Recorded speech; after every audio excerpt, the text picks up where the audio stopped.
Kelima,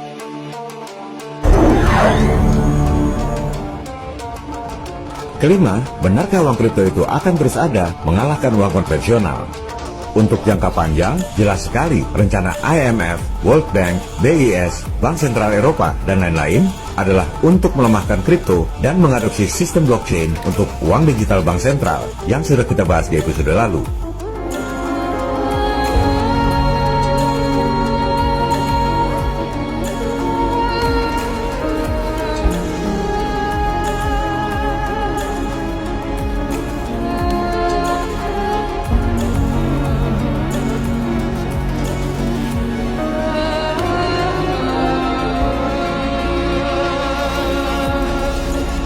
Trump berusaha melawan dengan terbitkan kepres melarang dolar digital dan menjadikan kripto sebagai aset strategis dan stockpile.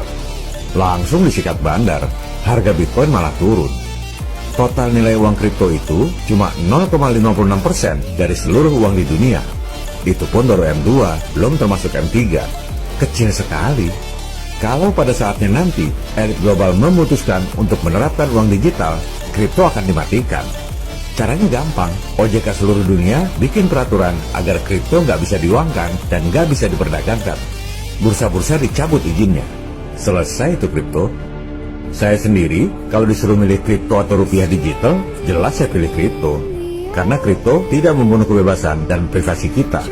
Masalahnya, rupiah digital itu bukan pilihan, tapi paksaan dari elit keuangan dunia. Kalau kita tidak melawan. Pada episode lalu, kelihatannya ada sebagian pemirsa yang gagal paham. Rupiah digital kan bagus untuk melacak koruptor. Ini orang nggak ngerti tata negara.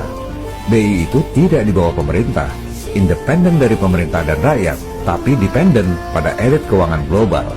Sejak kapan IMF dan World Bank mau nangkep koruptor di Indonesia? Coba dipakai sedikit akalnya. Elit global nggak peduli dengan koruptor di Indonesia. Yang mereka tekan adalah rakyat dan pemerintah. Misalnya, auto debit potong pajak Anda. Elit global berkepentingan karena uang hasil pajak Anda itu digunakan untuk bayar utang pada mereka. Juga untuk menekan rakyat yang melawan kebijakan mereka. Anda nulis di medsos, mengkritik lockdown atau vaksinasi misalnya. Antek-antek lokal lapor dan seluruh rekening Anda bisa diblokir.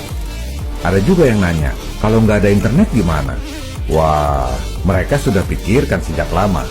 Coba baca pengumuman di World Economic Forum 2017. Tujuan akhir dari cashless society itu bukan dengan kartu atau smartphone, tapi dengan chip yang ditanam di tangan Anda. Bahkan uji coba sudah lama. Chip implan ini sudah ada dari tahun 60-an. Dulu buat tracking paket barang, kemudian buat hewan peliharaan. Lama-lama ya ditanam di tangan Anda. Bisa untuk buka kunci mobil, buka pintu rumah, boarding pass, airport lounge, password komputer, unlock telepon, dan tentu saja untuk pembayaran. Kembali ke penjelasan WEF, dijabarkan pula rencana chip implan akan jadi paspor untuk segala hal.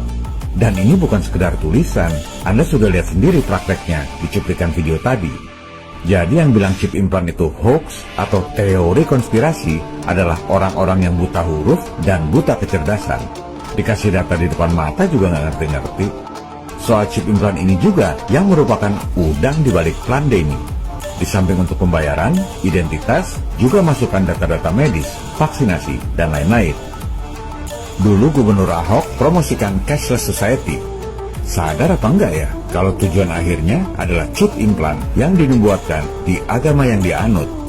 Bagi yang beragama Kristen, kitab Wahyu 13 ayat 16-18 mengatakan bahwa menjelang akhir zaman, semua orang, kaya ataupun miskin, akan diberi tanda pada tangan atau dahinya. Yang tidak memakai tanda tersebut tak dapat melakukan jual beli. Persis seperti tujuan akhir rupiah digital atau CBDC ini.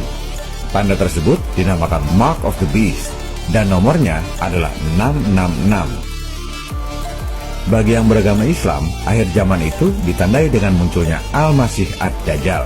Al-Masih itu juru selamat, Ad-Dajjal itu penipu. Al-Masih Ad-Dajjal bahasa Inggrisnya The Antichrist, juru selamat penipu atau palsu. Dikisahkan dalam hadis riwayat Imam Muslim nomor 2937, Dajjal datang membawa air dan api.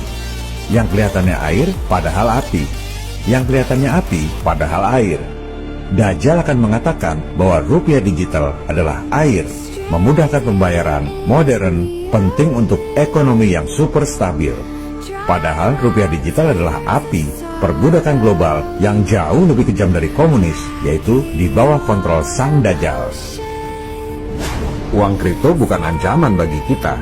Uang kripto hanya sekedar eksperimen elit keuangan global yang bersembunyi di balik nama samaran Satoshi Nakamoto.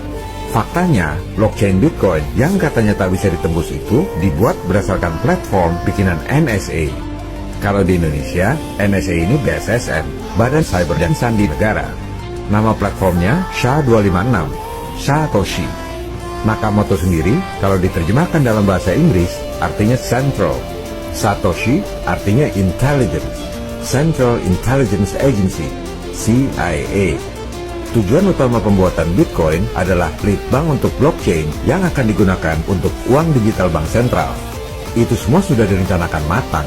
130 negara, termasuk Indonesia, sedang mempersiapkan. Pasti akan terjadi jika rakyat dan pemerintah diam saja.